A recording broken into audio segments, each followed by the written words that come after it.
నమస్తే, welcome to reporters time. నేను రాజశేఖర్. ప్రాంతం ఏదైనా, అంశం ఏదైనా, పార్టీ ఏదైనా దానిపై సమగ్ర సమాచారం అందించడానికి మా ప్రతినిధులందరూ సిద్ధంగా ఉన్నారు. ముందుగా మనం నిజామాబాద్ వెళ్దాం. అక్కడ మా ప్రతినిధి నవీన్ మనకి అందుబాటులో ఉన్నారు.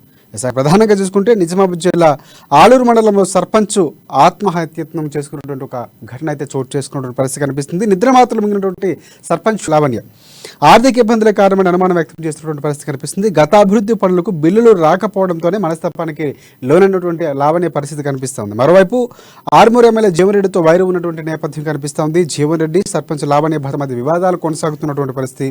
జీవన్ రెడ్డిని ప్రశ్నిస్తూ ఓ వీడియో పెట్టినటువంటి లావణ్య భర్త జీవన్ రెడ్డి హత్యకు కుట్ర చేశారని లావణ్య భర్తను అరెస్టు చేసినటువంటి పోలీసులు ఈ పరిస్థితి కూడా కొనసాగి మొత్తానికైతే మాత్రం ఆత్మహత్యతో తీవ్ర కలకలం రేపుతున్నటువంటి పరిస్థితి కనిపిస్తుంది. దీనిపై పూర్తి అప్డేట్స్ ఏంటి చెప్పండి నవీన్.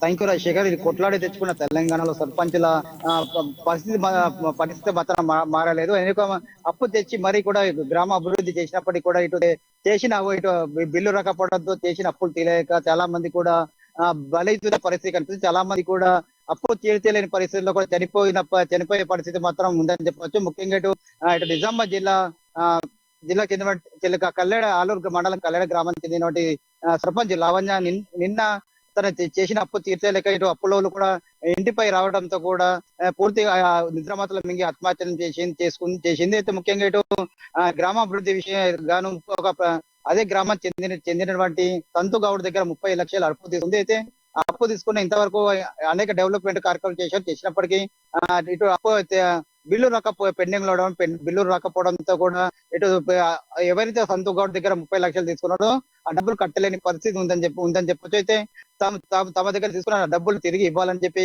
సంతు గౌడ్ ఎవరైతే ఒక లవంజకు డబ్బు ఇచ్చారో సంతు గౌడ్ భార్య పిల్లలతో సహా ఆ సర్పంచ్ లవంజ ఇంటికి వచ్చి నిన్న తమకు డబ్బులు చెల్లించిన పూర్తిగా డబ్బులు కట్టాలని చెప్పి కూడా భీష్మించి కూర్చున్న పరిస్థితి కానీ ఉందని చెప్పవచ్చు. అక్కడ లవంజ కూడా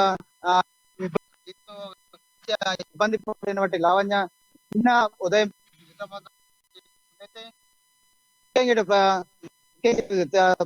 చేసిన ఏది అభివృద్ధి పనులు కానీ డబ్బుల విషయంలో కూడా ఆర్మూర్ ఎమ్మెల్యే జీవన్ రెడ్డి ఆపుతున్న లావణ్య బంధువులు చెప్తున్న పరిస్థితి మొత్తం కనిపిస్తుంది. ఎందుకంటే లావణ్యతో పాటు లావణ్య భర్త ఎవరైతే ప్రసాద్ గౌడ్ ఉన్నాడో గతంలో బీజేపీ పార్టీలో ఉన్నారు. తర్వాత ఇటు ఎమ్మెల్యే జీవన్ రెడ్డి ఆధ్వర్యంలో బీఆర్ఎస్ పార్టీలో జాయిన్ అయ్యారు. బీఆర్ఎస్ పార్టీలో జాయిన్ అయినప్పటి నుంచి బీఆర్ఎస్ పార్టీలో అనేక కార్యక్రమాలు పాల్గొంటూ ఉన్నారు. అయితే కొన్ని నెలల క్రితం ఎవరైతే లవణ్య భర్త ఉన్నారో ప్రసాద్ గౌడ్ ఇటు ఎమ్మెల్యే జీవన్ రెడ్డికి ఆస్తుల మీద కడుతూ కూడా ఒక వీడియో విడుదల చేసింది. ఆ వీడియో అప్పట్లో పూర్తిగా వైరల్ అయింది.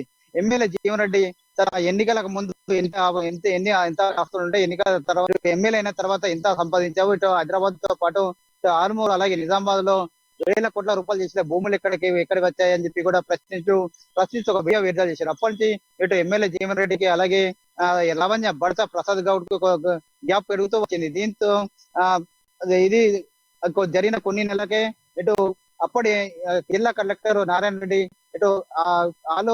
కల్లెడ అభివృద్ధి పనుల్లో పూర్తిగా నిధుల విషయంలో అవకాశాలు జరిగాయంటే కూడా లావణ్యను 6 నెలల పాటు సస్పెండ్ విధించారు. అయితే ఆ సస్పెండ్ విధించి 6 నెలలు అయిపోయినప్పటికీ తిరిగి సర్పంచ్ విధులకి తీసుకుపోవడంతో అధికారుల చుట్టూ లావణ్యతో పాటు ఆమె భర్త ప్రసాద్ గౌడ్ తిరిగారు. అయినప్పటికీ ఫలితం లేకపోవడంతో ఎమ్మెల్యే దగ్గరికి తన భర్త లావణ్య భర్త ప్రసాద్ గౌడ్ వెళ్ళారని చెప్పి అక్కడ తన భర్త వెళ్ళినందుకు గాను అక్కడ తన భర్తను ఎమ్మెల్యే జీవన్ రెడ్డికి హత్యాయత్నం కుట్రలు ఇరికించారని చెప్పి కూడా లావణ్య అప్పుడు ఆరోపించిన పరిస్థితి ఉంది. అయితే కేవలం అప్పుడు ఎమ్మెల్యే జీవన్ రెడ్డిని అత్యాచారం చేశారు. కింద కూడా అతన్ని బంజారాహిల్స్ పోలీసులు అరెస్ట్ చేశారు. అతని వద్ద నుండి ఒక పిస్తోల్ తుపాకీని కూడా స్వాధీనం చేసుకున్నారు.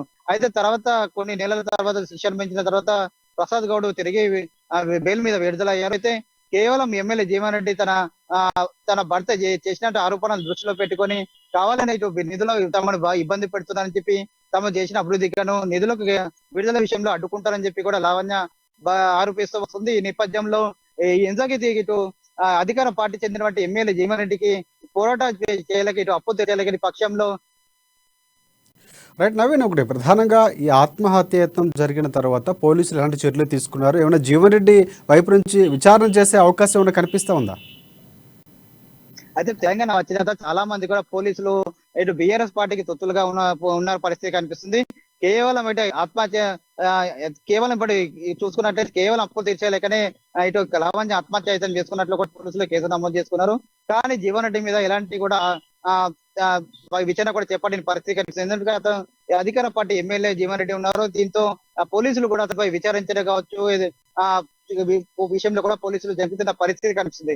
ఇటు మొత్తం మీద చూసుకున్నట్టే నిజామాబాద్ జిల్లాలో లావణ్య ఇటు మహిళా సర్పంచ్ ఆత్మహత్య చేసుకోవడం మాత్రం పూర్తిగా సంచలనం రేకిందని చెప్పవచ్చు రాజశేఖర్.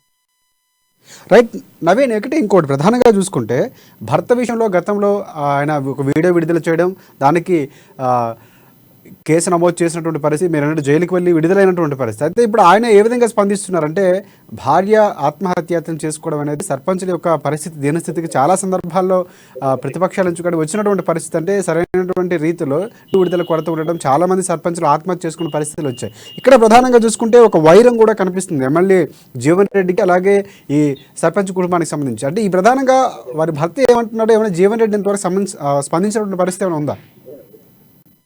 అంటే ప్రధానంగా చూసుకుంటే కొన్ని నెలల క్రితం కూడా జీవన్ రెడ్డి ఆస్తుల విషయంలో కూడా ఎమ్మెల్యే ఇటు సర్పంచ్ లావణ్య భర్త కూడా ఒక వీడియో విడుదల చేశారు.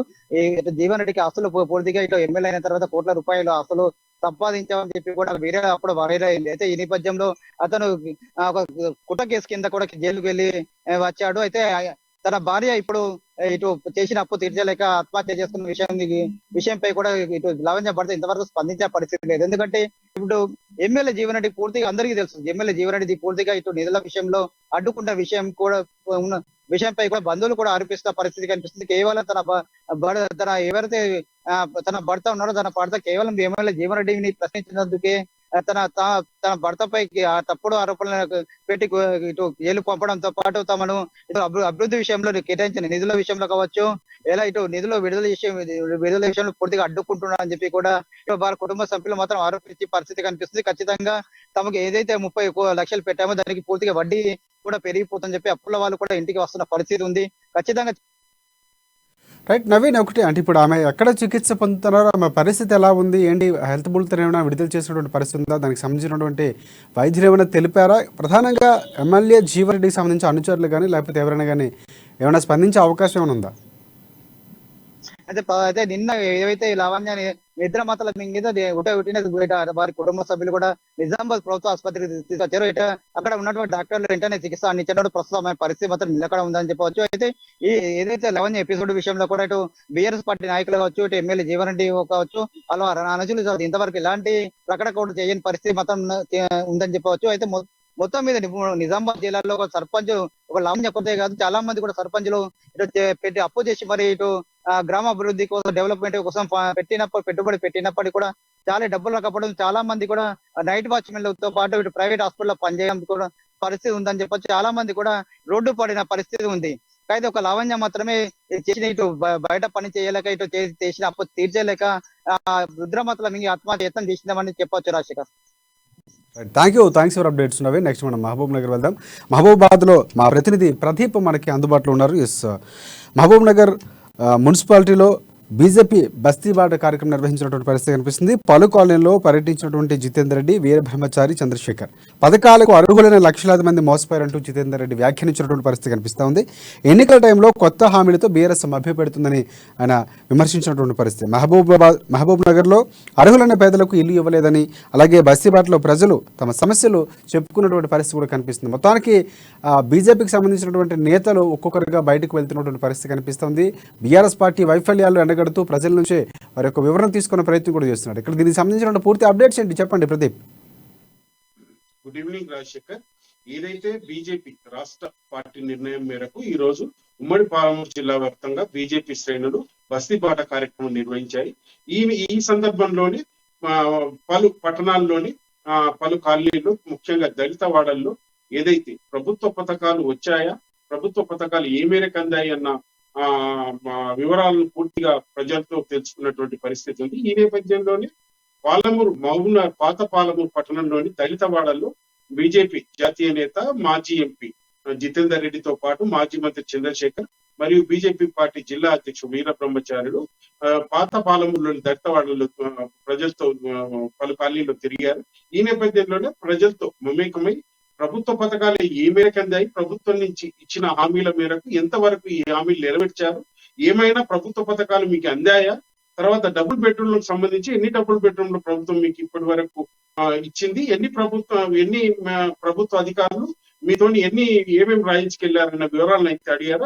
అయితే పలు కాలనీల్లో బీజేపీ నేతలకు ఇప్పటి వరకు కూడా తమకు డబుల్ బెడ్రూమ్లు కానీ ప్రభుత్వ పథకాలు అంతతో మాత్రమే అందాయంటూ కూడా వారికి వివరించినటువంటి పరిస్థితి ఉంది. అయితే ఈ సందర్భంలోనే బీజేపీ నేతలంతా ప్రజలతో కాలనీలోని కూడల్లో కూర్చొని ప్రజలతో ఏమేం పథకాల గురించి వివరాలు ఆరా తీశారు. అయితే రాబోయే రోజుల్లో ఏదైతే మీకు ఏ పథకాలు అందలేదు, తర్వాత డబుల్ బెడ్రూమ్లకు ఏ మేరకు అందాయి, మీరు మాకు వినతి పత్రం ఇస్తే ఆ వినతి పత్రాలని ప్రభుత్వానికి పంపిస్తామంటూ కూడా ప్రజలకు హామీ ఇచ్చారు. రాజశేఖర్ రైట్ ప్రదీప్, ఇంకోటి అంటే బీజేపీ నేతల పర్యటన నేపథ్యంలో ప్రజల నుంచి ఎలాంటి స్పందన వస్తుంది? అంటే ప్రభుత్వ వైఫల్యాలు చెప్పే ప్రయత్నం ఏమైనా చేస్తున్నారా, లేకపోతే ఎలాంటి స్పందన వినిపిస్తున్నటువంటి పరిస్థితి కనిపిస్తుంది?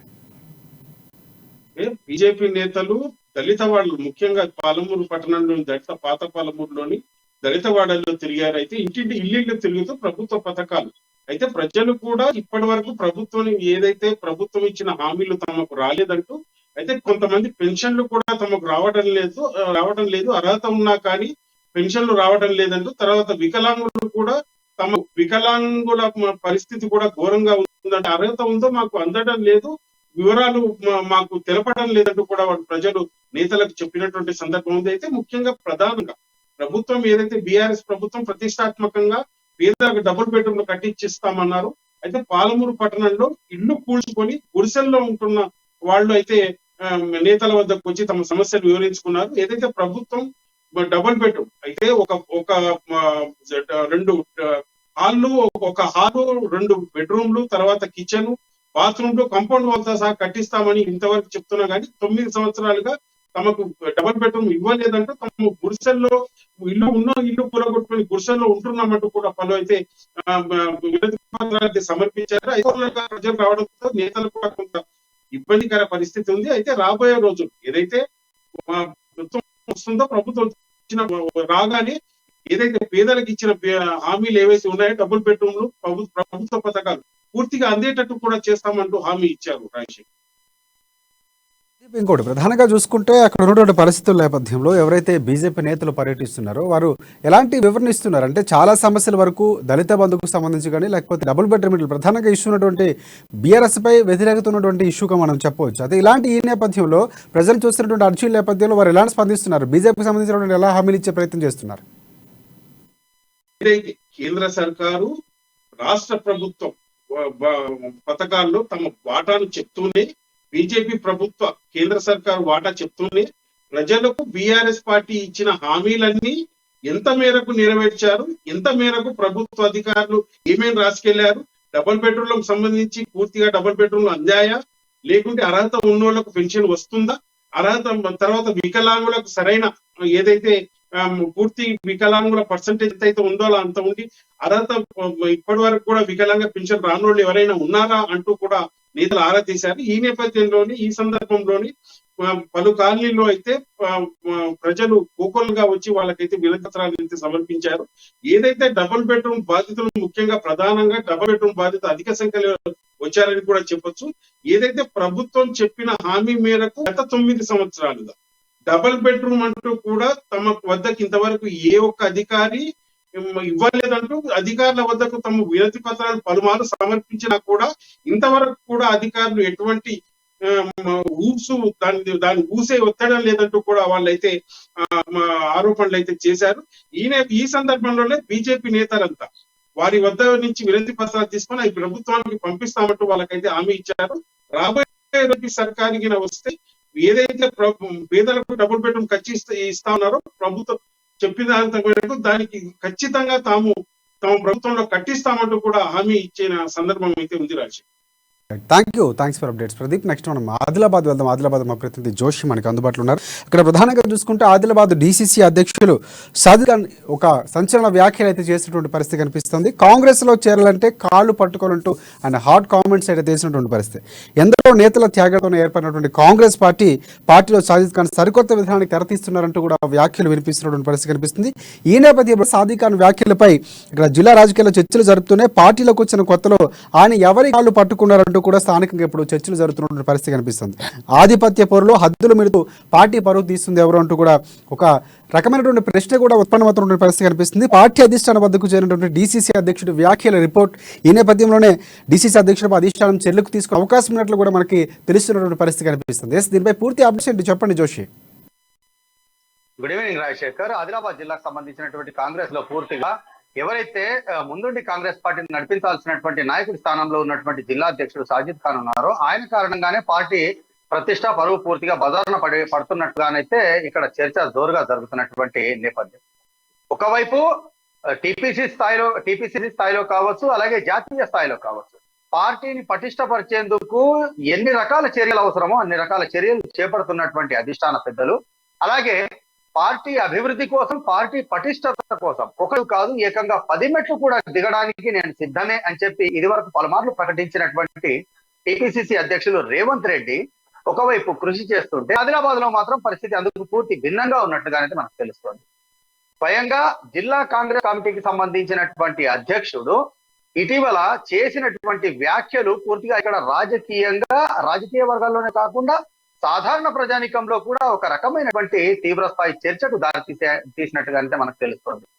కాంగ్రెస్ పార్టీలోకి ఎవరు వచ్చినా సరే తమతో పాటు నడుస్తూ తమ కాళ్ళు పట్టుకొని మాత్రమే ముందరికి వెళ్ళాలనేటటువంటి వ్యాఖ్యలు ఏవైతే ఉన్నాయో అవి పూర్తిగా కాంగ్రెస్ పార్టీకి సంబంధించినటువంటి చరిత్రను, ప్రతిష్టను దిగజార్చే విధంగా ఉన్నాయనేటటువంటి హాట్ కామెంట్స్ అయితే వినిపిస్తున్నటువంటి పరిస్థితి.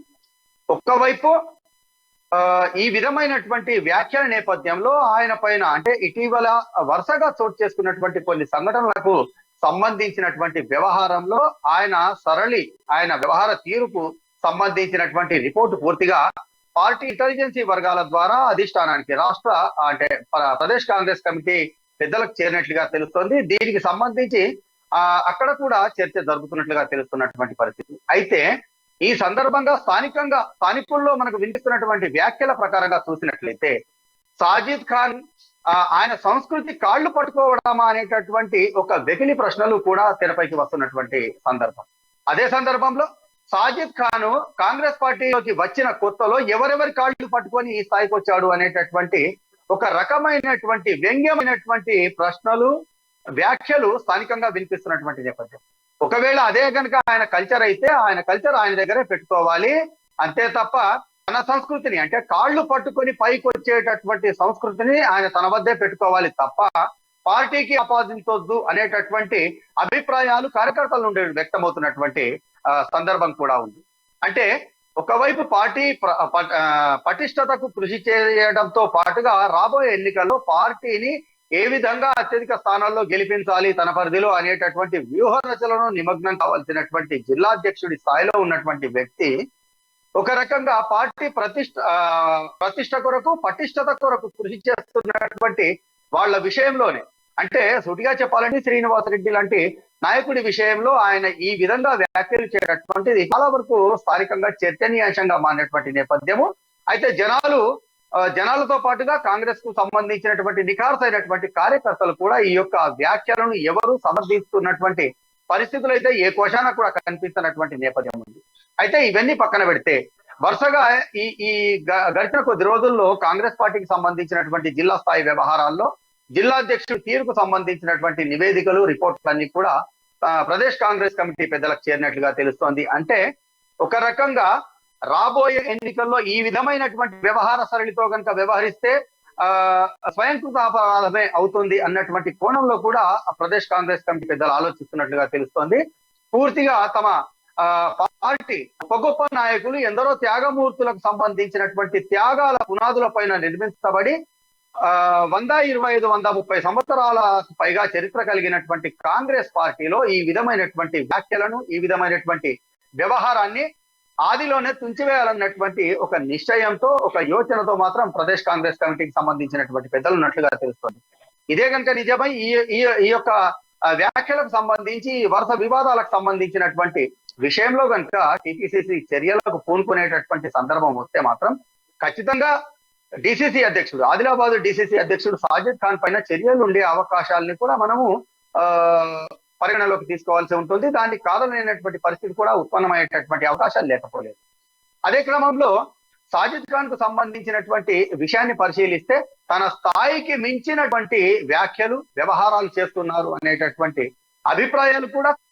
అంటే ప్రధానంగా మనం చూసుకుంటే మీరు మాట్లాడినప్పుడు ఆయన స్థాయికి మించి పరిధిని మించి అంటే ఆయన వ్యక్తిగతంగా చేసినటువంటి కొన్ని కామెంట్స్ వల్ల పార్టీకి అప్రతిష్ట కలిగేటటువంటి విధానం, కొంతమంది నాయకుల మధ్య కార్యకర్తల మధ్య సమన్వయ లోపం కూడా ఖచ్చితంగా వస్తుంది. కాంగ్రెస్ పార్టీ కూడా అప్రతిష్ట వస్తున్నటువంటి పరిస్థితి అనిపిస్తుంది. ఈ నేపథ్యంలో దీనికి సంబంధించినటువంటి ఇష్యూ అనేది అధిష్టానం అంటే రేవంత్ రెడ్డి గతంలో మీరు చెప్పినట్లు ఎంత స్థాయికి దిగడానికి అంటే దిగడానికి 4 మెట్లు దిగడానికైనా సరే సిద్ధంగా, ఎందుకంటే పార్టీ బలోపేతానికి కర్ణాటకలో విజయం సాధించిన తర్వాత కాంగ్రెస్ పార్టీ ఒక జోష్ మీద ఉంది. అదే జోష్ని తెలంగాణలో కొనసాగిస్తాం, ఖచ్చితంగా అధికారంలోకి వస్తామని చెప్పినటువంటి నేపథ్యంలో అంతర్గత కుమ్ములాట్లు ఎక్కడికక్కడ వస్తున్నప్పుడు కూడా ఆదిలాబాద్లో కూడా అదే పరిస్థితి కనిపిస్తూ ఉంది. ఈ నేపథ్యంలో అధిష్టానం ఎలా స్పందించే అవకాశం ఉంది? ఏమైనా ఈ విషయానికి సంబంధించినటువంటి అధిష్టానానికి ఈ విషయం అధిష్టానం వరకు వెళ్ళిందా? స్పందించే అవకాశం ఏమైనా ఉందా? ఖచ్చితంగా రాజశేఖర్, ఇప్పుడు ఉన్నటువంటి పరిస్థితుల్లో టీపీసీసీ పెద్దలు అలాగే ప్రత్యేకంగా టీపీసీసీ అధ్యక్షులు రేవంత్ రెడ్డి రాబోయే ఎన్నికల్లో ఎట్టి పరిస్థితుల్లో కూడా ఖచ్చితంగా గెలుపొంది ఇక్కడ అధికారం చేజిక్కించుకోవాలన్నటువంటి దిశగా అడుగులు వేస్తున్నటువంటి పరిస్థితి. దాని కొరకు తీవ్రంగా ప్రతి ఒక్కరిని కూడా కలుపుని వెళ్తూ ప్రతి ఒక్కరితో సాధ్యమైనంత మేరకు పార్టీ ప్రతిష్ట కొరకు పార్టీ అభివృద్ధి కొరకు కృషి చేస్తున్నటువంటి నేపథ్యం. ఇటువంటి సందర్భంలో విజయ అవకాశాలు ప్రస్ఫుటంగా ఉన్నటువంటి ఆదిలాబాద్ లాంటి స్థానంలో కేవలం ఒక జిల్లా అధ్యక్షుడి స్థాయిలో ఉన్నటువంటి వ్యక్తి వ్యాఖ్యల కారణంగా, చేష్టల కారణంగా పార్టీకి సంబంధించినటువంటి కార్యకర్తల మనోభావాలు తినడము, అలాగే వారి మనోధైర్యం కూడా దెబ్బతినేటటువంటి చర్య ఎవరు పాల్పడినా కూడా ఉపేక్షిస్తారు టీపీసీసీ పెద్దలు అనడానికి మాత్రం అవకాశాలు లేనట్లుగా తెలుస్తోంది. ఇటువంటి చర్యలను ప్రత్యేకంగా రేవంత్ రెడ్డి ఎట్టి పరిస్థితుల్లో కూడా సహించరనేటటువంటి పరిస్థితులు కూడా ఉన్నాయి. ఒకవేళ ఒక వ్యక్తి కారణంగా పార్టీ విజయావకాశాలు దెబ్బతినేటటువంటి పరిస్థితులు కనుక ఉత్పన్నమైతే ఖచ్చితంగా అలాంటి వ్యక్తులు స్థాయి వారైనప్పటికీ కూడా పక్కన పెట్టేటటువంటి దిశగా అడుగులు ఉంటాయనటంలో ఎటువంటి సందేహం మాత్రం కనిపించట్లేదు. రాబోయే రోజుల్లో గనక ఇక్కడ ఆదిలాబాద్ జిల్లాలో, ఆదిలాబాద్ నియోజకవర్గంలో ప్రత్యేకంగా కాంగ్రెస్ పార్టీ విజయ అవకాశాలకు ఏ విధమైనటువంటి విఘాతం కలిగేటటువంటి చర్యలకు, వ్యాఖ్యలకు ఎవరు పాల్పడినా కూడా ఖచ్చితంగా చర్యలు ఉంటాయనేటటువంటి విషయము రేవంత్ రెడ్డి ఇది వరకు చాలా సందర్భాల్లో చేసినటువంటి వ్యాఖ్యలు, హెచ్చరికల ద్వారా మనకు స్పష్టంగా తెలుస్తోంది. టీపీసీసీ అధ్యక్షుడి హోదాలో ఆయన చేసినటువంటి వ్యాఖ్యలకు ఆదిలాబాద్ అతీతం కాదు. ఆదిలాబాద్ జిల్లా కాంగ్రెస్ కమిటీకి సంబంధించినటువంటి అధ్యక్షుడు కూడా అతీతంగా మనం భావించాల్సినటువంటి అవసరము లేదు. అయితే ఇప్పుడున్నటువంటి పరిస్థితుల్లో ఆయన తన స్థాయికి మించి వ్యవహరిస్తున్నారు అని అనడానికి ప్రత్యక్ష ఉదాహరణ ఏంటి అని అంటే, అలాగే తన స్వార్థం కొరకు మాత్రమే అడుగులు వేస్తున్నారు అనుకోవడానికి ప్రత్యక్ష ఉదాహరణగా అంటే టీపీసీసీ ప్రధాన కార్యదర్శి హోదాలో ఉన్నటువంటి వ్యక్తిని పక్కన పెట్టుకొని, అలాగే దివంగత నేత మాజీ మంత్రి రామచంద్రారెడ్డికి సంబంధించినటువంటి స్వగృహంలో ఏర్పాటు చేసినటువంటి విలేకరుల సమావేశంలో, మీడియా సమావేశంలో ఆయన సోదరునైనటువంటి లక్ష్మారెడ్డి పక్కన ఉండగా కేవలం తన సొంత డబ్బా కొట్టుకోవడము, కరోనా కాలంలో తానేం చేశాడు అని చెప్పి పేర్కొనడము అని అంటే ఐక్యతా ముసుగులో కేవలం తన ప్రచారాన్ని మాత్రమే ఆయన చేసుకుంటూ డిసిసి అధ్యక్షుడి స్థాయికి తగనటువంటి పనులకు పాల్పడుతున్నారు అనడానికి ఇంతకంటే పెద్ద ఉదాహరణ ఏది కనిపించినటువంటి పరిస్థితి. అయితే టీపీసీసీకి సంబంధించినటువంటి స్థాయిలో పార్టీకి సంబంధించినటువంటి ఏవైతే ఇంటెలిజెన్స్ నివేదికలు ఏవైతే ఉంటాయో అవన్నీ కూడా పరిగణించుకొని ఇక్కడ నుండి ఏవైతే రిపోర్ట్స్ వెళ్తాయో దానిపైన కొంత పరిశీలన తర్వాత ఖచ్చితంగా కనీసం మందలింపు స్థాయిలో సరే లేదా అంతకు మించినటువంటి చర్యలు అయితే ఉండేటటువంటి అవకాశాలు మాత్రం క్లియర్ గా కనిపిస్తున్నాయి. Right, thanks for updates Joshi. Right, మనం నెక్స్ట్ భద్రాద్రి కొత్తగూడెం వెళ్దాం. మా ప్రతినిధి నవీన్ మనకి అందుబాటులో ఉన్నారు. అక్కడ ప్రధానంగా చూసుకుంటే పొంగులేటి డాక్టర్ తెల్లం వెంకట్రావు షాక్ ఇవ్వనున్నారంటే ఖచ్చితంగా పొంగులేటికి ఇచ్చే పరిస్థితి కనిపిస్తున్నటువంటి వార్తలు వస్తున్నాయి. పొంగులేటి అనుచరుగా భద్రాచలం టికెట్ ఆశించినటువంటి తెల్లం వెంకట్రావు టికెట్ రావడం కష్టంగా మారడంతో మళ్ళీ సొంత కూటికి వెళ్లే యోచనలో వెంకట్రావు ఉన్నటువంటి పరిస్థితి కనిపిస్తుంది. ఎన్నికలు బీఆర్ఎస్ అభ్యర్థిగా పోటీలో నిలిచే అవకాశాలు మాత్రం ఉన్నటువంటి పరిస్థితి కనిపిస్తుంది. మళ్ళీ సొంత కూటికి వెళ్తారా, అదే పార్టీలో కొనసాగే అవకాశం ఉందా, లేకపోతే పొంగులేటి ఏమైనా బుజ్జగించే ప్రయత్నం చేస్తున్నారు? దీనిపై పూర్తి అప్డేట్స్ ఏంటి చెప్పండి నవీన్. Thank you Rajasekhar. ఏదైతే అంటే బీఆర్ఎస్ పార్టీ భద్రాచల నియోజకవర్గ ఇన్ఛార్జ్ గా ఉన్నటువంటి తెల్లం వెంకట్రావు ఏదైతే గత జనవరి నుంచి అధికార బీఆర్ఎస్ పార్టీకి వ్యతిరేక గళాన్ని వినిపించినటువంటి మాజీ ఎంపీ పొంగులేటి శ్రీనివాస్ రెడ్డి ముఖ్య అనుచరుడుగా అయితే జిల్లాలో కొనసాగిన పరిస్థితి కూడా ఉంది. అయితే జనవరి నుంచి కూడా అధికార బీఆర్ఎస్ పార్టీకి వ్యతిరేక గళం వినిపిస్తూ వచ్చినటువంటి పొంగులేటి శ్రీనివాస్ రెడ్డి గత నెల క్రితం అయితే ఈ కాంగ్రెస్ పార్టీలో చేరిన నేపథ్యంలో ఆయనతో పాటే ఆయన అనుచరుడుగా ఉన్నటువంటి తెల్లం వెంకట్రావు ఈ యొక్క కాంగ్రెస్ పార్టీ తీర్థం పుచ్చుకున్నట్లుగా కూడా మనం చూడొచ్చు. కానీ తదనంతరం ఏమైందంటే అక్కడ నుంచి ఏదైతే పొంగులేటి శ్రీనివాస్ రెడ్డి పెట్టిన ఆత్మీయ సమ్మేళనంలో భద్రాచలం నుంచి పొంగులేటి శ్రీనివాస్ రెడ్డి అభ్యర్థిగా తెల్లం వెంకట్రావుని ప్రకటించిన పరిస్థితి కూడా ఉంది. అయితే అనంతరం అయితే భద్రాచలం ఎమ్మెల్యేగా ఇప్పుడైతే పోదెం వీరయ్య అంటే భద్రాద్రి జిల్లా అధ్యక్షుడుగా ఉన్నటువంటి పోదెం వీరయ్య కొనసాగుతున్న నేపథ్యంలో అక్కడ భద్రాచలం టికెట్ అయితే ఈ యొక్క తెల్లం వెంకట్రావుకి వచ్చే పరిస్థితి లేదని అంటే వచ్చే పరిస్థితి అవకాశాలు అయితే చాలా తక్కువగా ఉన్నాయని కూడా చెప్పొచ్చు. అయితే పొంగులేటి శ్రీనివాస్ రెడ్డి కూడా అనేక మార్లు మాట్లాడుతూ ఏదైతే అంటే 10 నియోజకవర్గాల్లో కూడా ఆయన అనుచరులను నిలబెడతామని చెప్పినటువంటి పొంగులేటి శ్రీనివాస్ రెడ్డి అనంతరం ఏదైతే గెలిచే అవకాశాలు ఉన్నట్టు సర్వేలో వచ్చిన నేపథ్యంలోనే అక్కడ వారికి సీట్లు అయితే కేటాయిస్తామైతే పొంగులేటి శ్రీనివాస్ రెడ్డి అనేక మార్లు చెప్పినట్లుగా కూడా మనం చూడొచ్చు.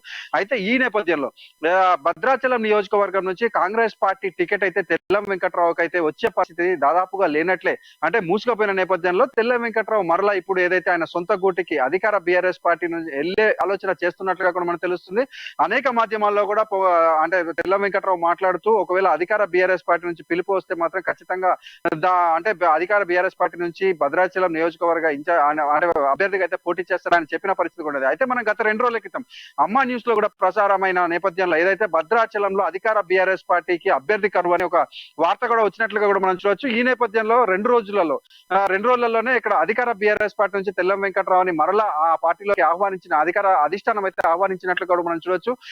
ఈ నేపథ్యంలో తెల్లం వెంకట్రావు అయితే అధికార బీఆర్ఎస్ పార్టీకి వెళ్తారా లేదు అనుకుంటే ఈ యొక్క కాంగ్రెస్ పార్టీలోనే ఉంటారా అనే ప్రశ్నలు అయితే భద్రాచల నియోజకవర్గ ప్రజల్లో అయితే లేవనెత్తుతున్నట్లుగా కూడా మనం చూడొచ్చు. అయితే తెల్లం వెంకట్రావు మాట్లాడుతూ ఏదైతే కాంగ్రెస్ పార్టీ టికెట్ అంటే ఏదైతే పొంగులేటి శ్రీనివాస్ రెడ్డి నడిచిన నేపథ్యంలో ఆయనకి టికెట్ వస్తుందని ఆశించినట్లు కానీ టికెట్ రాని పక్షంలో అధికార బీఆర్ఎస్ పార్టీ నుంచి పిలుపు వస్తే మాత్రం ఖచ్చితంగా అధికార బీఆర్ఎస్ పార్టీ నుంచి పోటీ చేస్తానని ఆయన చెప్తున్న పరిస్థితి కూడా ఉంది. మొత్తంగా మనం చూసుకుంటే పొంగులేటి శ్రీనివాస్ రెడ్డి అనుచరుల్లో అంటే ముఖ్యమైన వ్యక్తిగా అనుచరులు ఒకరైనటువంటి డాక్టర్ తెల్లం వెంకట్రావు అయితే ఇప్పుడు మరలా అధికార బీఆర్ఎస్ పార్టీ వైపు చూస్తున్నారని అయితే అక్కడ అంటే వారి అనుచరులు కావచ్చు లేదంటే నియోజకవర్గ ప్రజలు అయితే చెప్తున్న పరిస్థితి కూడా ఉంది. వీటన్నిటిపై స్పష్టత రావాలంటే మరికొద్ది రోజులైతే వేచి చూడక తప్పదు. కానీ తెల్లం వెంకట్రావు మరలా ఏదైతే 2018 ఎన్నికల్లో అధికార బీఆర్ఎస్ పార్టీ నుంచి పోటీ చేసినటువంటి తెల్లం వెంకట్రావు ఆయన రైట్ నవీన్ ఒకటి అంటే ఇక్కడ మొత్తం వ్యవహారం చూసుకుంటే ఒక నిజంగా ఎందుకంటే పొంగులేటికి అత్యంత అనుచరులుగా ఉన్నటువంటి తెల్లం వెంకట్రావు కనుక బీఆర్ఎస్ పార్టీలో చేరి టికెట్లో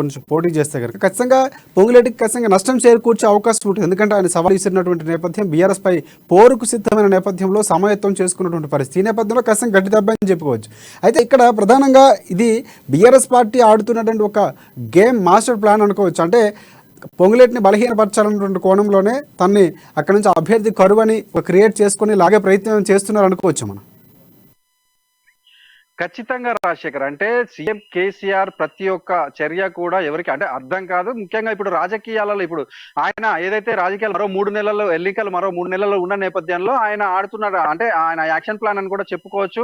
ముఖ్యంగా మనం చూసుకుంటే ఏదైతే గత 7 నెలల నుంచి కూడా అధికార ఏదైతే తెల్లం వెంకట్రావు మన పొంగులేటి శ్రీనివాస్ రెడ్డి వెంట నడుస్తూ ఆయన అధికార బీఆర్ఎస్ పార్టీని వీడి కూడా 7 నెలలు గడుస్తున్నా అక్కడి నుంచి ఏ ఒక్క అభ్యర్థిని కూడా ఎమ్మెల్యే అభ్యర్థిగా ప్రకటించకపోవడం, అదేవిధంగా పినపాక శాసనసభ్యులు ప్రభుత్వ విప్ రేఖా కాంతారావు గారు కూడా అయితే ఇప్పుడు మనం చూసుకుంటే ఇది భద్రాచల నియోజకవర్గం నుంచి ఒక అభ్యర్థిని వెతకాలని అనేక మార్లు చూసినా కూడా అక్కడ నుంచి అభ్యర్థి దొరకపోవడం. అదే ఇప్పుడు చూసుకుంటే ఏదైతే తెల్లం వెంకట్రావు మరలా అధికార బీఆర్ఎస్ పార్టీలోకి వస్తారని ప్రచారం సాగుతుండడం ఇదంతా కూడా ఒక మాస్టర్ ప్లాన్ కూడా అయ్యి ఉండొచ్చని కూడా అక్కడ ఉన్నటువంటి నియోజకవర్గ ప్రజలైతే చెప్తున్నట్లుగా కూడా చూడవచ్చు. అదేవిధంగా ఏదైతే పొంగులేటి శ్రీనివాస్ రెడ్డి చూసుకుంటే 10 నియోజకవర్గాల్లో కూడా ఆయన అభ్యర్థులు నించుంటారని మొదట్లో ఆయన అధికార బీఆర్ఎస్ పార్టీని వీడినప్పుడు మాత్రం చెప్పిన అంటే ఈ యొక్క మాటలను కూడా చెప్పొచ్చు. ఎందుకంటే మొదట్లో ఆయన అధికార పార్టీని వీడినప్పుడు ఆయన సొంతంగా పార్టీ పెడతారా లేకపోతే బీజేపీ తోటి కలిసి నడుస్తారని లేదంటే వైఎస్ఆర్ టీపీ తోటి కలిసి నడుస్తారని అనేక ఏదైతే ప్రచారాలు కొనసాగిన నేపథ్యంలో 10 నియోజకవర్గాల్లో కూడా ఆయన అభ్యర్థులకైతే ఇవ్వాలని ఆయన అభ్యర్థుల్ని ప్రకటించుకుంటూ వెళ్ళారు. కానీ తదనంతరం జరిగినటువంటి రాజకీయ పరిస్థితులు కావచ్చు లేదంటే వారి అభిమానులు కోరుకున్న దాని ప్రకారం ఆయన కాంగ్రెస్ పార్టీలో చేరారు. అయితే కాంగ్రెస్ కాంగ్రెస్ పార్టీలో ఇప్పటికే అనేక నియోజకవర్గాలలో కూడా ఏదైతే సీనియర్ నాయకులు ఉండడం, అదే విధంగా ఇప్పుడు వారందరూ కూడా ఇప్పుడు ముఖ్య భూమిక పోషించి ఉండటం తోటి అనేక అంటే కొన్ని స్థానాలలో అయితే ఈ అనుచరులకు సీట్లు లభించలేదు. కానీ ఏదైతే అవి ఇప్పటికీ కూడా పొంగులేటి శ్రీనివాస్ రెడ్డి చెప్పేది అంటే కాంగ్రెస్ పార్టీలోకి వచ్చినాక చెప్పింది అయితే మాత్రం ఎవరైతే సర్వేలలో ఇప్పుడు సర్వే ఒకవేళ వారికి పాజిటివ్ గా వస్తే వారికి సీట్ వస్తుందని అయితే ఆయన చెప్తున్న పరిస్థితి ఉంది. కానీ ఆయన అనుచరులుగా ఉన్నటువంటి కొంతమంది సీట్ రాలేదని భావించి వారు మరలా కూడా అంటే ఇటు బీఆర్ఎస్ కావచ్చు లేదంటే బీజేపీ కావచ్చు వీటి అంటే వెళ్తారని కూడా సమాచారం. అయితే ఇప్పుడు శ్రీనివాస్ రెడ్డి తరఫున చూసుకుంటే ఏదైతే కాంగ్రెస్ పార్టీలోకి జాయిన్ కాకముందు చెప్పినటువంటి వర్డ్స్ గా అయితే వీరందరూ అంటే పొంగులేటి అభిమానులు అయితే తీసుకుంటున్న పరిస్థితి కూడా ఉంది రాజశేఖర్. రైట్ అవుట్ నవీన్, ఒకవేళ కనుక అంటే ఇప్పుడున్నటువంటి స్ట్రాటజీ ప్రకారం ఆయన బీఆర్ఎస్ పార్టీకి వెళ్ళిపోయి పోటీ చేస్తే కనుక ఎవరిని అభ్యర్థిగా నిలబెట్టే అవకాశం కనిపిస్తుంది? అంటే ప్రధానంగా ఆ నియోజకవర్గానికి సంబంధించినటువంటి టికెట్ ఆశిస్తున్నటువంటి కాంగ్రెస్ పార్టీ నేతలు ఎవరు, పోటీ ఎలా ఉండబోతుంది? అంటే కాంగ్రెస్ పార్టీకి సంబంధించి పొంగులేటి ఇప్పటికే వ్యూహరచన చేస్తున్నటువంటి పరిస్థితి, అనుచరగారం వెళ్ళిపోవడం ఒక బలహీన అయినప్పటికీ కూడా ఆయన ఎలా సమాయత్తం అయ్యే అవకాశం కనిపిస్తూ ఉంది? ఇప్పుడు మనం భద్రాచలం నియోజకవర్గానికి తీసుకుంటే ఏదైతే ఇప్పుడు జిల్లా అధ్యక్షుడిగా ఉన్నటువంటి పోదెం వీరయ్య భద్రాచలం నుంచి ఎమ్మెల్యేగా అయితే కొనసాగుతున్నారు. ఆయన అంతకు ముందు పోటీ చేసింది అంటే ములుగు జిల్లా నుంచి పోటీ చేసి కూడా 2018 ఎన్నికల్లో చివరి క్షణాలలో కూడా మనకి అక్కడ భద్రాచలం నుంచి నామినేషన్ వేసి మెజార్టీ తోటి అయితే గెలుపొందిన పరిస్థితి కూడా ఉంది. అంటే ఇప్పుడు అది భద్రాచలం చూసుకుంటే కాంగ్రెస్ పార్టీకి కంచుకోట అని కూడా ఇప్పుడు మారిందని కూడా చెప్పి నేపథ్యంలో అంటే ఇప్పుడు తెల్లం వెంకట్రావు అధికార బీఆర్ఎస్ పార్టీ నుంచి 2018లో కూడా పోటీ చేశారు. ఇదే పోదెం వీరయ్య తెల్లం వెంకట్రావు ఇద్దరి మధ్య ఫైట్ కూడా నడిచిందని కూడా చూడొచ్చు. కానీ ఇప్పుడు ఈసారి కూడా అక్కడ భద్రాచలం నియోజకవర్గ ముఖ చిత్రం చూసుకుంటే మనం ఏదైతే భద్రాచలంలో అయితే కాంగ్రెస్ పార్టీకి పట్టు సాధించారని కూడా చెప్పొచ్చు. ఇప్పుడు పోదెం వీరయ్య అక్కడ ఏదైతే ఇటు గిరిజనులు కావచ్చు ఆదివాసీల గురించి అనేక విషయాలలో కూడా ఆయన పోరాటం చేసిన నేపథ్యంలో ఇప్పుడు అక్కడ తెల్లం వెంకట్రావు అధికార బీఆర్ఎస్ నుంచి పోటీ చేసినా కూడా అక్కడైతే వచ్చే ఎన్నికలలో పోదెం వీరయ్య గెలుపు అవకాశాలు 99% పైగా ఉన్నాయని కూడా తెలుస్తుంది. ఈ నేపథ్యంలో ఈయన అధికార బీఆర్ఎస్ పార్టీ నుంచి పోటీ చేసినా అంత ఉపయోగం ఉండదని అయితే ఇటు కాంగ్రెస్ వర్గాలు కావచ్చు అదే విధంగా పొంగులేటి అనుచరులు అయితే చెప్తున్న పరిస్థితి కూడా ఉంది Rajasekhar. Thanks for updates Naveen. Next మనం మెదక్ వెళ్దాం. అక్కడ మా ప్రతినిధి సునీల్ మనకి అందుబాటులో ఉన్నారు. ముందు నుయ్యి వెనక్కి వెళ్తే గొయ్యి అన్న చందంగా మారినటువంటి పరిస్థితి కనిపిస్తుంది. ఎంఆర్ఎఫ్ టైర్ల పరిశ్రమ కార్మికుల పరిస్థితి ఒక అనుకున్నది ఒకటి అయినది ఒకటి. అంటే గతంలో కార్మిక సంఘం ఎన్నికల్లో బీఆర్ఎస్ పార్టీ అభ్యర్థిని గెలిపించినటువంటి కార్మికులు కంపెనీ యాజమాన్యంతో మాట్లాడి అగ్రిమెంట్ చేస్తామని మంత్రి హరీష్ రావు అయితే ఉన్నారో హామీ ఇచ్చినటువంటి పరిస్థితి. ఈ నేపథ్యంలో రాములు మంత్రి హరీష్ రావు మధ్య విభేదాలు రావడం, ఆయన పార్టీ నుంచి బయటకు వచ్చినటువంటి పరిస్థితి రాములు కనిపిస్తుంది. ఈ నేపథ్యంలో అక్కడ ఉన్నటువంటి కార్మికులు నష్టపోయినటువంటి పరిస్థితి, వారి యొక్క పరిస్థితికి సంబంధించిన పూర్తి అప్డేట్స్ ఏంటి చెప్పండి సునీల్. సంగారెడ్డి జిల్లా సదాశివపురంలో ఉన్నటువంటి ఎంఆర్ఎఫ్ టైర్ల పరిశ్రమకు సంబంధించినటువంటి సుమారు 12,000 మంది కార్మికుల పరిస్థితి ప్రశ్నార్థకంగా ప్రస్తుతం అయితే పరిస్థితి ఉందని చెప్పవచ్చు. ఎందుకంటే గతం ఈ ఏడాది మార్చిలో కార్మిక సంఘం ఎన్నికలు జరిగాయి. అయితే ఈ ముందు బీజేపీ బలపరిచిన అభ్యర్థిని గెలిపించారు కార్మికులు. అయితే తమకు ఎలాంటి ప్రయోజనం జరగలేదనే ఒక భావన ఉన్నప్పటికీ అయితే మళ్ళీ మార్చిలో జరిగినటువంటి ఎన్నికల్లో చివరి క్షణంలో మంత్రి హరీష్ రావు కార్మికులతో మాట్లాడారు. సంగారెడ్డికి పిలుచుకొని కార్మికులకు మాట్లాడారు. తమ అభ్యర్థిని ఉగ్గెల్లి రాములను తమ అభ్యర్థిగా నిలబెట్టాం, తమ అభ్యర్థిని గెలిపిస్తే తప్పనిసరిగా ఈసారి కార్మికులకు న్యాయం జరుగుతుంది. కంపెనీ యాజమాన్యంతో మాట్లాడి మెరుగైన సేవలు, మెరుగైన ఫలితాలు, అదేవిధంగా మంచి అగ్రిమెంట్ ఏదైతే కోరుకుంటున్నారో అన్నింటినీ సమస్యలను కూడా పరిష్కరిస్తామని చెప్పి కూడా హామీ ఇవ్వడం జరిగింది. చివరి క్షణంలో కార్మికులంతా మనసు మార్చుకున్నారు, బీఆర్ఎస్ వైపు మొగ్గు చూపారు. బీఆర్ఎస్ నిలబెట్టినటువంటి అభ్యర్థి ఉగ్గెల్లి రాములుని భారీ మెజార్టీతో గెలిపించారు. అనంతరం ఉగ్గెల్లి రాములకు మంత్రి హరీష్ రావుకు మధ్య విభేదాలు పెద్ద ఎత్తున వచ్చిన నేపథ్యంలో ఉగ్గెల్లి రాములును బీఆర్ఎస్ పార్టీ నుంచి సస్పెండ్ చేశారు. ఉగ్గెల్లి రాములు బీఆర్ఎస్ పార్టీ జైరాబాద్ మండల అధ్యక్షుడిగా కూడా ఉన్నటువంటి పరిస్థితి ఉంటే అయితే ఈ నేపథ్యంలో అతను సస్పెండ్ చేయడంతో కార్మికుల పరిస్థితి మళ్ళీ మొదటికి వచ్చిందని చెప్పుకోవచ్చు. ఎన్నికలు అయ్యాక కార్మికుల సమస్యలు పరిష్కరిస్తారని చెప్పి మంత్రి హామీ ఇవ్వడం, ఉగ్గెల్లి రాములను పార్టీని సస్పెండ్ చేయడం, మంత్రి హరీష్ రావు వద్దకు కార్మికులు వెళ్తే మంత్రి హరీష్ రావు పట్టించుకోలేదని చెప్పి కార్మికులు కొందరు ఆరోపిస్తున్నటువంటి పరిస్థితి ఉంది. ప్రస్తుతం తమ కంపెనీ యాజమాన్యంతో మాట్లాడేందుకు ఎవరు ముందుకు రావడం లేదు, అటు మంత్రి హరీష్ రావు పట్టించుకోవడం లేదని చెప్పి కార్మికుల్లో పెద్ద ఎత్తున నిరసన వ్యక్తం అవుతుంది. ఈ అన్నిటి నేపథ్యంలో ఉగ్గెల్లి రాములు మళ్ళీ ముందుకు వచ్చారు. ఆయన ఇటీవల కార్మికులతో సమావేశం ఏర్పాటు చేశారు. కంపెనీ యాజమాన్యానికి మాత్రం ఆయన విజ్ఞప్తి చేశారు.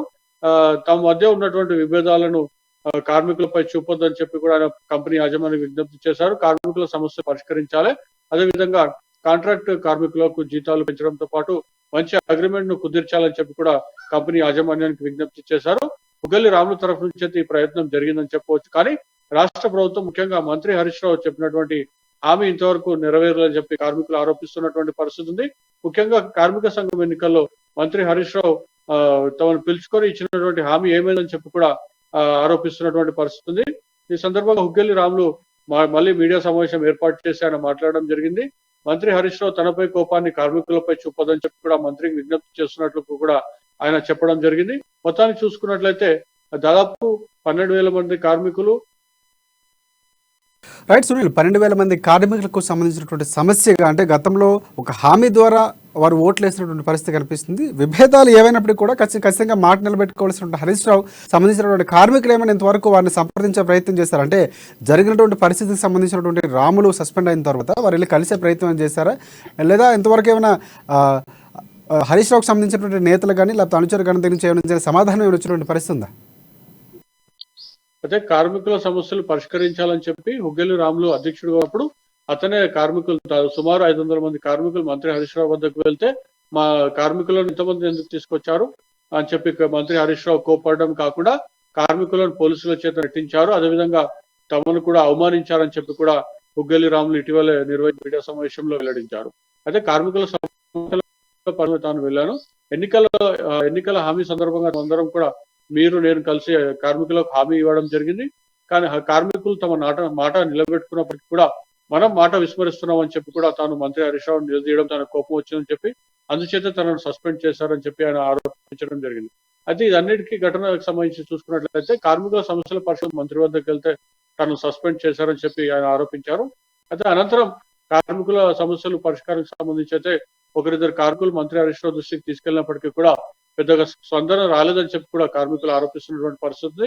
మొత్తానికి మంత్రి వర్సెస్ హుగ్గల్లి రాములు అంశంలో అటు కార్మికులు సుమారు 12,000 కుటుంబాలు ఇప్పుడు ప్రశ్నార్థకమైనటువంటి పరిస్థితిలో ఉన్నాయని చెప్పవచ్చు. అయితే వారికి రైట్, ఈ నేపథ్యంలో ఈ కుటుంబాలు ఎవరైతే ఉన్నారో వచ్చే ఎన్నికల ఓట్లకు సంబంధించినటువంటి ఎఫెక్ట్ అనేది ఖచ్చితంగా బీఆర్ఎస్ పార్టీపై హరీష్ రావు పడే అవకాశం ఏమైనా కనిపిస్తుందా? ఈ అంశంలోనే రాములు ఎవరైతే ఉన్నారో వారికి సపోర్ట్గా నిలిచి గతంలో ఇచ్చిన అగ్రిమెంట్ ప్రకారం ఖచ్చితంగా న్యాయం చేయాలని, విభేదాలు పక్కన పెట్టి వారికి న్యాయం చేసే దిశగా ప్రయత్నం చేయమని కూడా చెప్పినటువంటి పరిస్థితి కనిపిస్తుంది. అది రాములు కలిసి వచ్చే అంశం అని అనుకోవచ్చారమ్మా.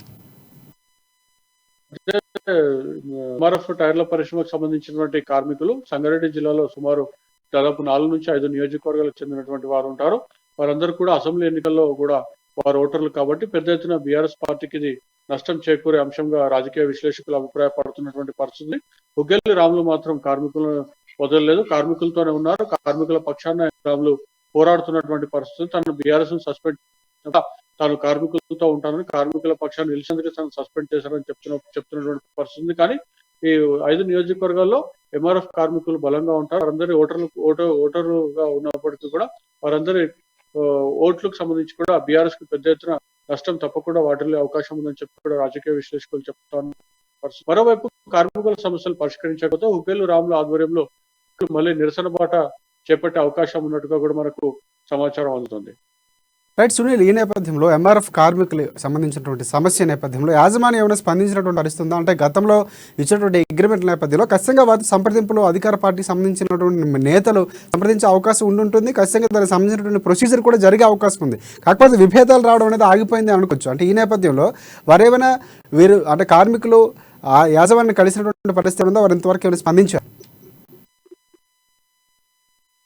కార్మిక సంఘం నేత హుగ్గల్లి రాములు అయితే కార్మిక పరిశ్రమ యజమానులతో మాట్లాడడం జరిగింది. వారందరూ కూడా రిప్రజెంటేషన్ ఇవ్వడం జరిగింది. అనంతరం ఆయన కార్మికులతో సమావేశం ఏర్పాటు చేయడం జరిగింది. కానీ సంస్థ యాజమాన్యం నుంచి అయితే ఇప్పటి వరకు స్పందన రాలేదని చెప్పి కూడా మన కార్మికులు చెప్తున్నటువంటి పరిస్థితి ఉంది. కానీ రాష్ట్ర స్థాయిలో ముఖ్యంగా మంత్రి స్థాయిలో ఈ అంశంలో జోక్యం చేసుకుంటే తప్ప కార్మికుల సమస్యలు పరిష్కారం అయ్యే అవకాశం కనిపించడం లేదు. కానీ రాష్ట్ర మంత్రి పట్టించుకోవడం లేదని చెప్పి కూడా కార్మికులు ఆరోపిస్తున్నటువంటి పరిస్థితి. గతంలో బీజేపీ బలపరిచిన అభ్యర్థిని గెలిపిస్తే అప్పుడు సమస్యలు పరిష్కారం కాలేదు. అధికార పార్టీ అభ్యర్థిని గెలిపిస్తే సమస్యలు పరిష్కరిస్తారని చెప్పి కూడా భావించి మేము ఓటేస్తే విరోధంగా జరిగినటువంటి ఘర్షణ కారణంగా మేము ఇబ్బందులు పడుతున్నాం అని చెప్పి కూడా కార్మికులు ఆవేదన వ్యక్తం చేస్తున్నటువంటి పరిస్థితి. అయితే కంపెనీ యాజమాన్యానికి మాత్రం సంప్రదించారు. కార్మిక సంఘం నేతలు ముఖ్యంగా హుగ్గల్లి రాముల ఆధ్వర్యంలో కలవడం జరిగింది. కానీ ఇప్పటివరకు అయితే స్పందన రాలేదు. వారు కూడా స్పందన కోసం వేచి చూస్తున్నటువంటి పరిస్థితి. ఒకవేళ స్పందన రాకపోతే వారి కార్యాచరణ ప్రకటించేందుకు కూడా సిద్ధమవుతున్నటువంటి మనకు సమాచారం అందుతుంది. Thanks for updates. Lakshmanam, Karimnagar వెళ్దాం. మా ప్రతినిధి శ్రీకాంత్ మనకి అందుబాటులో ఉన్నారు. ప్రధానంగా చూసుకుంటే ఉమ్మడి కరీంనగర్ జిల్లాలో గల్ఫ్ ఏజెంట్ల మోసాలు వెలికి తీస్తున్నటువంటి పరిస్థితి కనిపిస్తుంది. అమాయకుల ఆశయాలు సొమ్ము చేసుకుంటున్నటువంటి కేటుగాళ్లు విదేశాల ఉపాధి పేరిట కోట్ల రూపాయలకు టోకర వేస్తున్నటువంటి పరిస్థితి కనిపిస్తూ ఉంది. గత వారంలోనే 5 కోట్ల రూపాయలు కొలగొట్టారు గల్ఫ్ ఏజెంట్. ఇక ఏజెన్సీ కార్యాలయం ముందు ధర్నాకు దాదాపుగా 200 మంది యువకులు దిగినటువంటి పరిస్థితి కనిపిస్తుంది. జిల్లా ఎస్పీకి వారు ఫిర్యాదు చేసినటువంటి పరిస్థితి. ఏజెంట్ల ఆఫీసులో దాడులు నిర్వహించినటువంటి పోలీసులు. ఈ నేపథ్యంలో అంటే ప్రధానంగా డబ్బు కానీ కుటుంబ పరిస్థితులు కానీ ఉన్నటువంటి సామాజిక పరిస్థితుల నేపథ్యంలో వారు ఖచ్చితంగా ఒక అడుగు ముందుకేసి వారి దగ్గర ఉన్న రూపాయి పోగు చేసి ఏజెంట్ల ద్వారా విదేశాలకు వెళ్ళి సంపాదించే ప్రయత్నం చేస్తున్నారు. కానీ ఈ విధంగా మోసాలకు పాల్పడినటువంటి పరిస్థితి, దీంట్లో ప్రభుత్వ వైఫల్యం కూడా ఖచ్చితంగా ఉందని మనం చెప్పుకోవచ్చు, అధికారుల తీరు కూడా. సో మొత్తానికి దీనికి సంబంధించిన పూర్తి అప్డేట్స్ ఏంటి చెప్పండి శ్రీకాంత్. రాజశేఖర్, కొత్త కుడి కోసం గల్ఫ్ దేశాల బాటిన పట్టే వారి సంఖ్య ఉమ్మడి కరీంనగర్ జిల్లా వ్యాప్తంగా పెద్ద ఎత్తున కూడా ఉంటుంది. ప్రధానంగా చూస్తే జగిత్యాల జిల్లాకు సంబంధించి మెట్పల్లి, కోరుట్ల, ధర్మపురి ఈ బెల్ట్ లో దాదాపుగా వలసలు వెళ్లే బాధితులు, అమాయకులు అంటే అంతా కూడా ఇక్కడ ఉపాధి అవకాశాలు లేక గల్ఫ్ బాట పట్టి అక్కడ మోసపోతున్న కోకొల్ల అంటే ఇలాంటి ఘటనలు చాలా పెద్ద ఎత్తున కూడా ఉన్నాయి.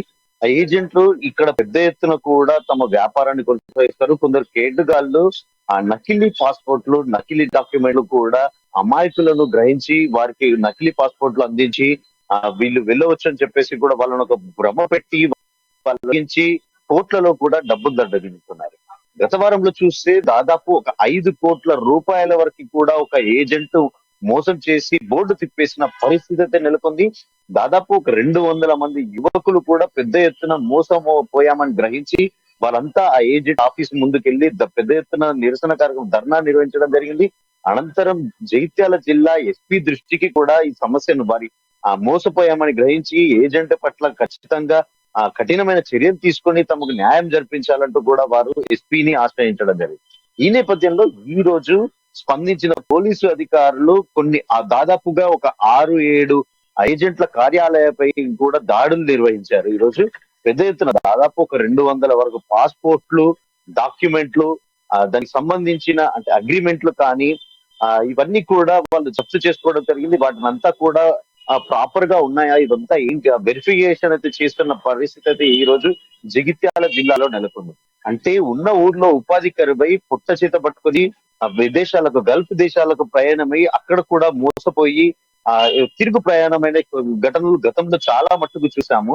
ఇలాంటి ఏజెంట్లు, కేటుగాళ్ళు దాదాపుగా అమాయకులను చూసి ఎరవేసి వారిని నమ్మించి ఇలాంటి ఘాతుకానికైతే పాల్పడుతున్నారు. పెద్ద ఎత్తున ప్రధానంగా జగిత్యాల జిల్లాలో ఇలాంటి బాధితులు పెద్ద ఎత్తున కూడా ఉంటారు. అంటే కేవలం అక్కడే కాకుండా జగిత్యాల జిల్లా నుంచి ప్రతిరోజు కూడా ముంబై లాంటి ప్రధాన మెట్రో నగరాలకు కూడా పెద్ద ఎత్తున బస్సులు కూడా అంటే ఈ ప్రాంతం నుంచి పుట్టజితపడుకున్న బస్సులు వెళ్లేవారు చాలా పెద్ద ఎత్తున కూడా ఉంటారు.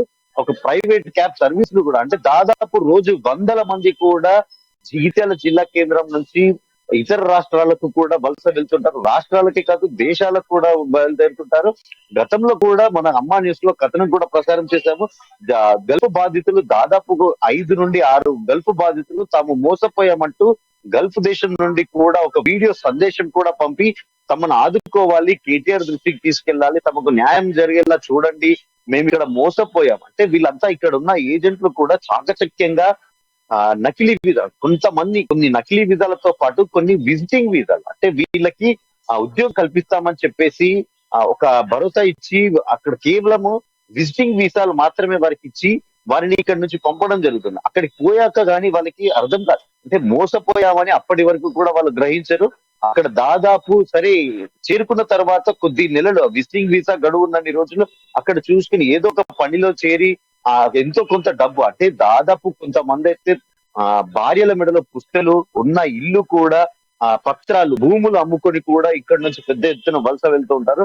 వాళ్ళు అంటే తమ భవిష్యత్తు, తమ పిల్లల భవిష్యత్తు బాగుండాలని చెప్పేసి కూడా అక్కడ కష్టపడి పెద్ద ఎత్తున రైట్ శ్రీకాంత్, మీరు చెప్పినట్లు చాలా వరకు విచారకరమైనటువంటి సంఘటనలు వారి కుటుంబానికి దూరంగా వెళుతూ వారి దగ్గర ఉన్నటువంటి ప్రతి రూపాయిని కూడా పోగు చేసుకొని మీరన్నటువంటి పుస్తులు అమ్మి కానీ లేకపోతే వారికి ఉన్న వనరులన్నింటిలో కూడా ఆర్థిక వనరులు వినియోగించుకొని దాన్ని అప్పు చేసి మరి విదేశాలకు వెళితే తీరా మోసపోయినటువంటి పరిస్థితి. దీనికి ప్రధానమైనటువంటి కారణం అంటే ఏజెంట్ల మోసం అనేది నిజంగా వారు మోసపూరితంగా ఉన్నటువంటి పరిస్థితి. కానీ పోలీసులు కానీ లేకపోతే దానికి సంబంధిత అధికారులు అంటే ఆ పాస్పోర్ట్ కానీ లేకపోతే విదేశాలకు వెళ్ళే క్రమంలో పూర్తిగా జారీ చేసే ఇష్యూస్లో వారు కూడా కొంత ప్రోద్బలం, వారు కూడా కొంత అవినీతికి పాల్పడడం అనేది వీరు మోసపోవడానికి కారణం అనుకోవచ్చు మనం. తప్పకుండా అయితే ఇక్కడ ప్రధానంగా సమస్య ఏంటంటే ప్రతిసారి కూడా చేతులు కాలాక ఆకులు పట్టుకునే పరిస్థితి అయితే నెలకొంటుంది.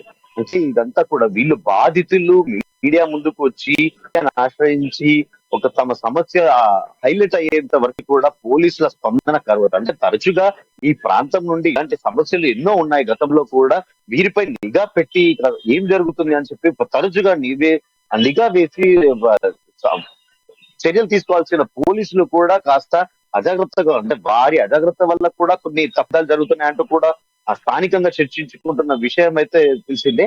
కాకపోతే పోలీసులు కూడా ప్రతిసారి మీరు నమ్మి మోసపోవద్దు, నకిలీ ఏజెంట్లను నమ్మి మోసపోవద్దు, తమను సంప్రదించండి, అనుమానాలు ఉంటే తమను సంప్రదించండి అంటూ కూడా ప్రకటనలు మాత్రం చేస్తుంటారు. తాజాగా ఈ రోజు మనం చేసిన వార్తా కథనంలో కూడా చూడొచ్చు, స్థానిక సీఏ నటేష్ కూడా అదే ఒక ప్రచారం అయితే చేస్తారు. అంటే ఏజెంట్లు కూడా నమ్మి మోసపోకండి, మీరు ఒకసారి తమ ఏదైనా అనుమానం ఉంటే తమ వద్దకు వచ్చి నివృత్తి చేసుకోవాలంటూ కూడా వాళ్ళు ఒక ఉచిత సలహాను అయితే ఇస్తున్నారు.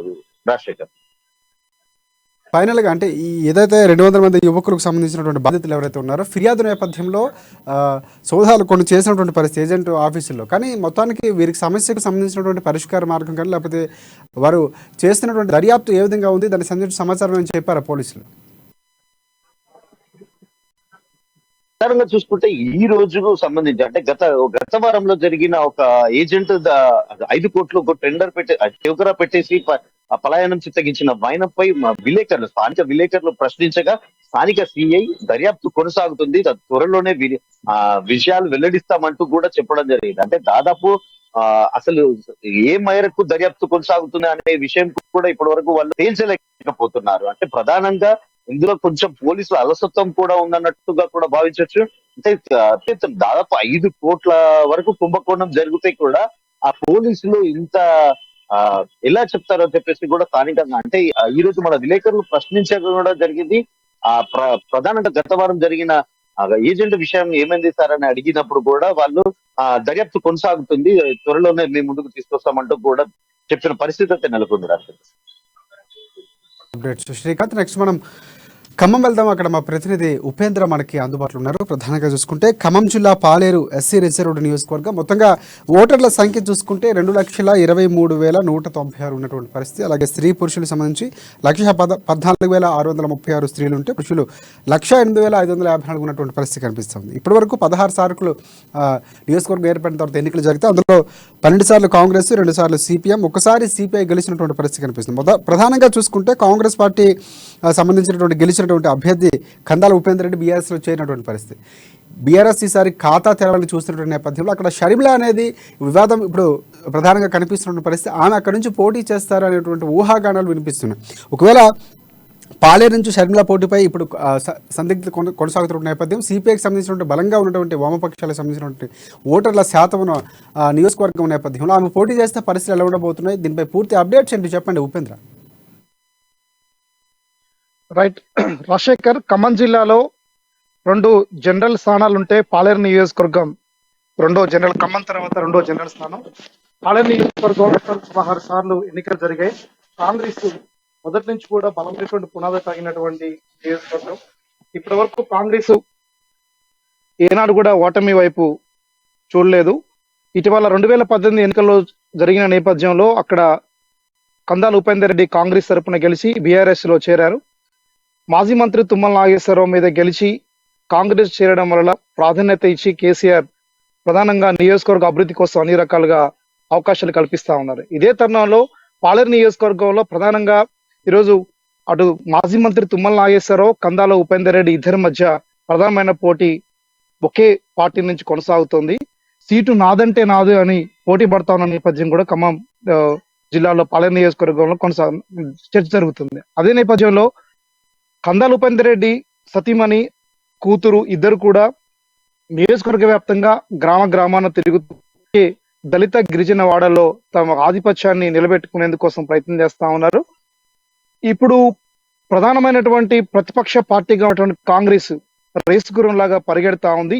నేను పాలేరు నియోజకవర్గంలో నేను పోటీ చేయాలా లేదు వేరే వాళ్ళతో పోటీ చేయించాలా అనేటువంటి షర్మిల, పొంగులేటి శ్రీనివాసరెడ్డి వర్గీయులు తాపత్రయపడతా ఉన్నారు. షర్మిల పాలేరు నుంచి పోటీ చేయాలి అని మొదట అనుకున్నప్పటికీ ఇప్పుడు పోటీ చేసే ఆలోచన ఉంది తప్ప స్పష్టత ఏమాత్రం కూడా ఇవ్వట్లేదు అనేది కూడా ప్రధానంగా నియోజకవర్గంలో చర్చ కొనసాగుతా ఉంది. అదే నేపథ్యంలో పాలేరు నియోజకవర్గ వ్యాప్తంగా ఉన్నటువంటి ప్రధానమైనటువంటి కాంగ్రెస్ నేతలు ప్రధానంగా అటు మాజీ మంత్రి రామిరెడ్డి వెంకరెడ్డి తమ్ముడు కొడుకు చరణ్ రెడ్డి కావచ్చు, తర్వాత రాయల నాగేశ్వరరావు కావచ్చు, తర్వాత రామసాహెబ్ మాధవి గాని వీళ్ళందరూ కూడా ఆశావాహుల్లాగా పాలేరు నియోజకవర్గంలో కాంగ్రెస్ నుంచి టికెట్ వస్తామని చెప్పేసి ఆశిస్తా ఉన్నట్టు నేపథ్యం కూడా నియోజకవర్గంలో నడుస్తా ఉంది. అదే తరుణంలో మాజీ మంత్రి తుమ్మల నాగేశ్వరరావు ఇటీవల కాలంలో నేలకొండపల్లి వచ్చి నియోజకవర్గంలో ఉన్నటువంటి ప్రధానమైనటువంటి కోరిక నాకు పెండింగ్ ఉంది, అది నెరవేర్చే అవకాశం నాకు కల్పించండి అని చెప్పేసి కూడా నియోజకవర్గంలో ఉన్నటువంటి వాళ్ళ కార్యకర్తలు చెప్తా ఉన్నారు. గోదావరి జలాలని పాలేరులో కలపడమే నా ప్రధానమైనటువంటి చివరి ఆశయం అని చెప్పేసి కూడా చెప్పడం ప్రధానంగా నియోజకవర్గంలో బాంబు పేలినటువంటి సందర్భం కనబడతా ఉంది. టికెట్ నాదంటే ఇప్పటికే ప్రకటిస్తా ఉన్నారు. నిన్న కందాల ఉపేందర్ రెడ్డి కూడా తిరుమలాయపాలెం మండలంలో జరిగినటువంటి ఒక సభలో నియోజకవర్గంలో నేనే పోటీ చేస్తా ఉన్నాను, మూడోసారి ముఖ్యమంత్రి కేసీఆర్ కాబోతా ఉన్నాడు, రెడీగా ఉన్నాడని చెప్పేసి సహచార బృందంతో చెప్పినటువంటి నేపథ్యం కూడా నియోజకవర్గంలో కనబడతా ఉంది. ఓవరాల్ గా చూస్తున్నప్పుడు నియోజకవర్గంలో కాంగ్రెస్ పావులు కదుపుతున్నప్పటికీ బీఆర్ఎస్ మాత్రం వర్గపోరులో కొనసాగుతా ఉంది. బీఆర్ఎస్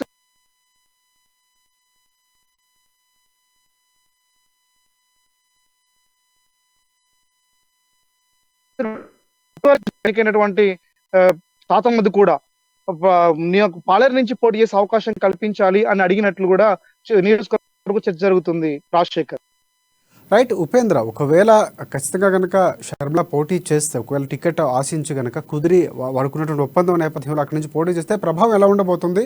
అలాగే ఇక్కడ సంబంధించినటువంటి బీఆర్ఎస్ పార్టీ ప్రభావం గతంలో గెలిచినటువంటి దాఖలు కూడా లేవు. కాంగ్రెస్ పార్టీకే ఉన్నటువంటి ఆదరణ లేకపోతే ఓట్ల శాతానికి సంబంధించినటువంటి నేపథ్యంలో కాంగ్రెస్ పార్టీ ఖచ్చితంగా విజయం సాధించే అవకాశాలు ఎక్కువ నేపథ్యంలో బీఆర్ఎస్ ఎలాంటి ప్లాన్ వేయబోతుంది? అంటే ఒకవేళ షర్మిల కనుక పోటీ చేస్తుంది, ఎందుకంటే గతంలో కూడా షర్మిల తనదైనటువంటి స్థాయిలో కేసీఆర్ను దాదాపుగా ప్రతి విషయంలో కూడా నిరుద్యోగులు సమస్యించుకొని ప్రతి సమస్య కూడా స్పందించినటువంటి నేపథ్యం, నిరాహార దీక్షలు కూడా చేసినటువంటి పరిస్థితులు, ఆహాకారులు పోలీసులు అడ్డుకోవడం ఇవన్నీ కూడా జరిగినటువంటి నేపథ్యం, ఆమెకు ఒక ప్రత్యేకమైనటువంటి చరిష్మా కూడా ఉన్నటువంటి నేపథ్యం కనిపిస్తుంది. ఈ నేపథ్యంలో ప్రభావం ఎంతవరకు ఉండే అవకాశం కనిపిస్తుంది? రైట్. షర్మిలకు సంబంధించి నియోజకవర్గ వ్యాప్తంగా కాంగ్రెస్ బలమైనటువంటి పునాదు కలిగిన నేపథ్యంలో షర్మిల పోటీ చేస్తే కాంగ్రెస్ కు బీఆర్ఎస్ కి ప్రధానమైనటువంటి పోటీ చెప్పుకోవచ్చు. ఇటు బీజేపీ నామాత్ర పాత్ర పోషిస్తున్నటువంటి నేపథ్యంలో కావచ్చు, లేదు వామపక్షాలు బలమైనటువంటి నియోజకవర్గం, గతంలో ఎస్సీ నియోజకవర్గంగా ఉన్నప్పుడు ఎస్సీ రిజర్వ్ సండ్ర వెంకట వీరయ్య గెలిచారు. సండ్ర వెంకట వీరయ్య సొంత నియోజకవర్గం పాలేరు నియోజకవర్గం కూసుమంచులో కూడా బీఆర్ఎస్ కి పట్టుంది. అలాగే అటు నెలకొండపల్లిలో కాంగ్రెస్ కు, ఇటు రూరల్ మండలంలో వామపక్షమైనటువంటి పునాదులు, తిరుమలాయపాలెం మండలంలో హోరాహోరీగా పోటీ నెలకొన్న నేపథ్యంలో షర్మిలకు సంబంధించి పోటీలో ఉండి అటు వామపక్ష పార్టీలు పొత్తుతో బీఆర్ఎస్ అభ్యర్థి పోటీ చేస్తే మాత్రానికి ఇరు వర్గాల మధ్య మాత్రం తీవ్ర స్థాయిలో ఉత్కంఠమైనటువంటి పోటీ నెలకొన్న విషయం మాత్రం స్పష్టంగా చెప్పుకోవచ్చు.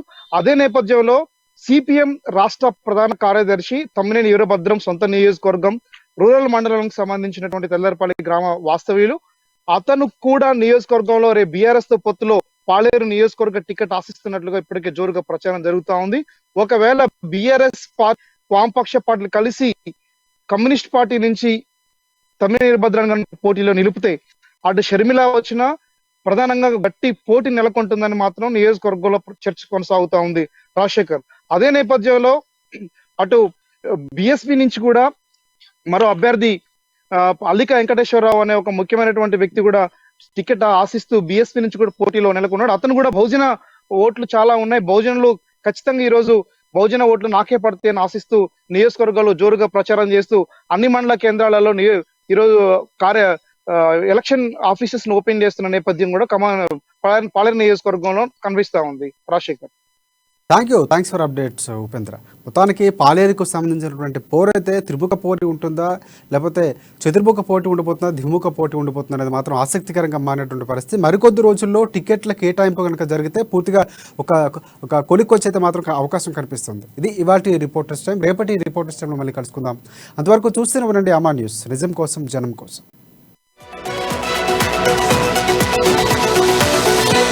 ఓం శ్రీ భద్రక